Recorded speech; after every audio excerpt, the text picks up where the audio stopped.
Como todo se puede clasificar, también ocurre con los osciladores. Así que aquí vamos a ver la clasificación de los osciladores. Típicamente podemos dividirlos en osciladores no sintonizados, osciladores sintonizados, osciladores a cristal y osciladores de frecuencia variable. Dentro de cada uno de ellos vemos que hay una subdivisión, que la iremos viendo a lo largo del curso, pero tengan en cuenta que estamos analizando las formas más comunes de osciladores. Hay una enorme cantidad de derivaciones y pequeñas variantes respecto de cada uno de estos, pero siempre se basan en estos grandes grupos que les estoy mostrando aquí. Comencemos por los osciladores no sintonizados.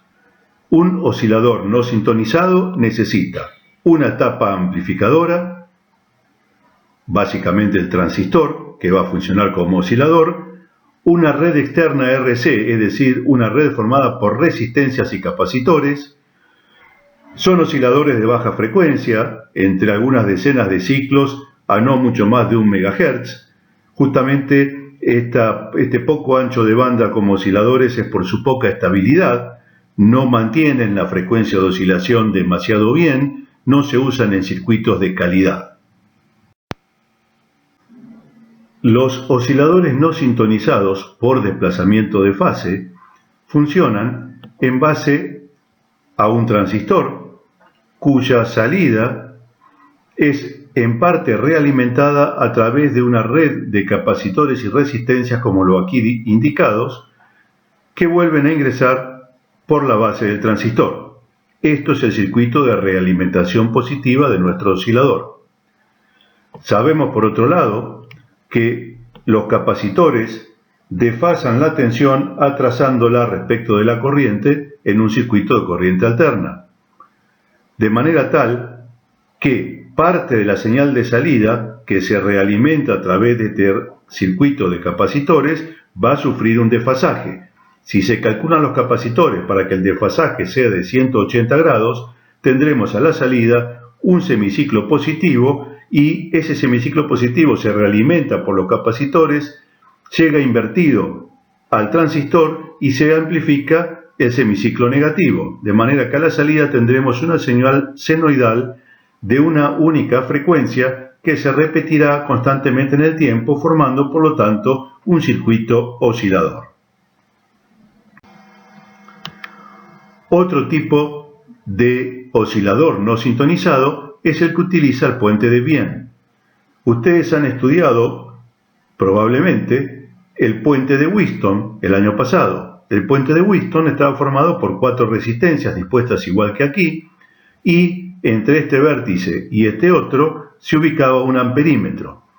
Una de las resistencias era variable y se ajustaba hasta que dejara de circular corriente por el amperímetro.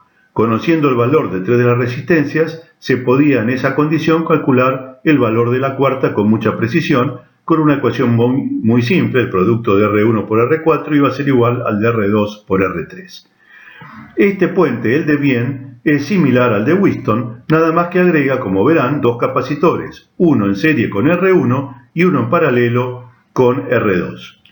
El sintonizador, aparte, tiene un circuito que no es un transistor simplemente, sino que es un circuito integrado que se llama amplificador operacional. Como ven, una de las entradas del amplificador operacional tiene un signo menos, se llama entrada inversora, hace que todo lo que entre por esta señal salga amplificado, invertido 180 grados, y tiene otra entrada que se llama entrada no inversora, señalada con el signo más, y hace que todo lo que entre por este terminal salga amplificado sin invertir la fase.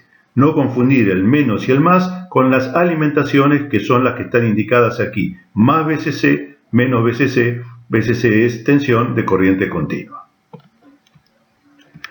El circuito está copiado de una página que se llama radioelectronica.es, una página española, así que como lo he robado alegremente, les dejo por lo menos el crédito de que ellos fueron los que lo dibujaron. Acá tenemos el mismo circuito dibujado de otra manera. Si lo ven con la diapositiva anterior, está dado vuelta como para hacerlo más fácil de entender, pero las conexiones son exactamente las mismas.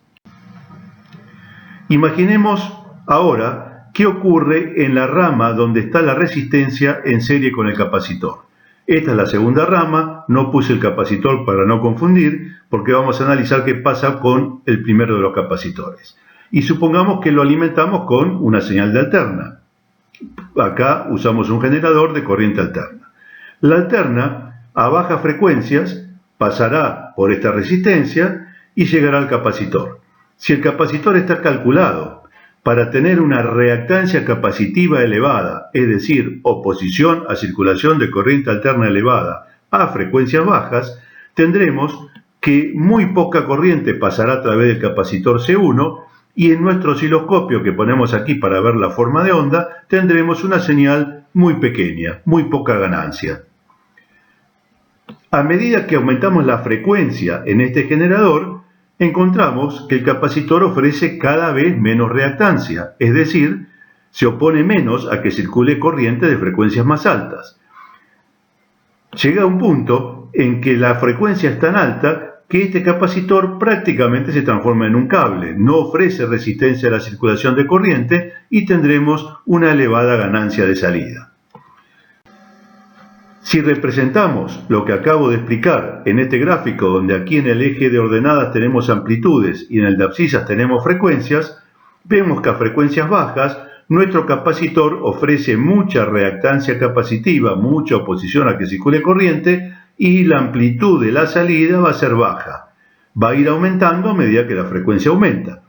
Si seguimos aumentando mucho la frecuencia, llega un momento en que el capacitor prácticamente pasa a ser un cable y la salida tiene siempre la misma amplitud. Veamos nuevamente el circuito. Habíamos analizado la rama formada por R1C1 de nuestro puente de Wien. Veamos qué ocurre ahora con la rama R2C2. R1 lo vuelvo a colocar en este caso sin el capacitor en serie para no confundir y vamos a analizar la rama R2C2. Tenemos nuestro generador que va a comenzar con frecuencias bajas. A frecuencias bajas encontramos que este capacitor, como tiene una reactancia capacitiva elevadamente alta, la señal no va a tener un buen camino hacia tierra a través del capacitor, sino que va a ir hacia la salida donde pusimos el osciloscopio para ver la forma de onda. Si ahora comenzamos a aumentar la frecuencia del generador, veremos que a frecuencias más altas, C2 cada vez va a tener menos reactancia capacitiva, es decir, menos oposición a que circule corriente. Esto hará que a medida que aumentamos la frecuencia, más cantidad de señal va a encontrar un camino mejor a través de C2 para ir a tierra y no va a aparecer como señal de salida. Es decir, a frecuencias bajas tendremos señales altas, a frecuencias altas tendremos señales bajas. Graficando lo que acabo de decir, vemos que a frecuencias bajas las amplitudes de salida serán altas. A medida que la frecuencia crece, la señal va a ir disminuyendo su nivel de salida, mientras la reactancia del capacitor va bajando y lo transforma prácticamente en un cable. Si ahora consideramos la rama R1, C1 y la rama R2, C2 en conjunto, veremos que a frecuencias bajas esta rama va a hacer que tengamos salidas bajas y a frecuencias altas esta será la rama que hará tener salidas bajas. Si unimos ambas curvas que vimos separado, tendremos una curva resultante de esta forma, una sinusoide que se irá repitiendo en función de la variación de la señal de entrada. De esa manera, hemos fabricado con el puente de Wien un generador de señal alterna a una frecuencia fija. Vemos por lo tanto que la rama R1C1 y R2C2 llegan a la entrada no inversora de nuestro circuito amplificador operacional. ¿Cómo se hace el control para que esta señal no cambie de amplitud y se mantenga siempre con la misma frecuencia generada por las reactancias de C1 y C2, pero con una amplitud constante, es decir, para que cumpla el criterio de Barkhausen de tener salida unitaria, ganancia 1. Eso se logra mediante la entrada inversora. Vemos que la salida amplificada de la señal tiene una realimentación positiva a través de la red R3-R4 que entra por la entrada inversora del amplificador operacional. Y esto funciona de la siguiente manera. Si la salida comienza a subir, la tensión en este punto sube, la tensión por lo tanto en el punto entre R3 y R4 va a subir, la señal que entra a la entrada inversora sube y al ser inversora va a restarse de la señal que entró por la no inversora, de manera que la señal de salida baja nuevamente. Si por el contrario la señal de salida va bajando, tendremos una menor tensión en este punto, habrá una menor tensión entre R3 y R4, la entrada no inversora tendrá una tensión menor y al restarse un número más chico a la entrada no inversora, la señal volverá a subir.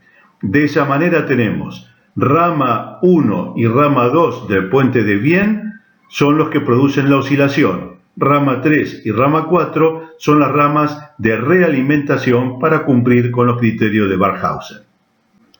Aquí tienen otra representación de un oscilador por puente de Wien, donde las ramas están con otra distribución, pero son exactamente iguales desde el punto de vista eléctrico si lo comparan con la diapositiva anterior, donde les agregué las ecuaciones para que le interese verlo de la impedancia de la rama 1 y de la impedancia de la rama 2. No dejan de ser resistencias y capacitores en paralelo y resistencias y capacitores en serie.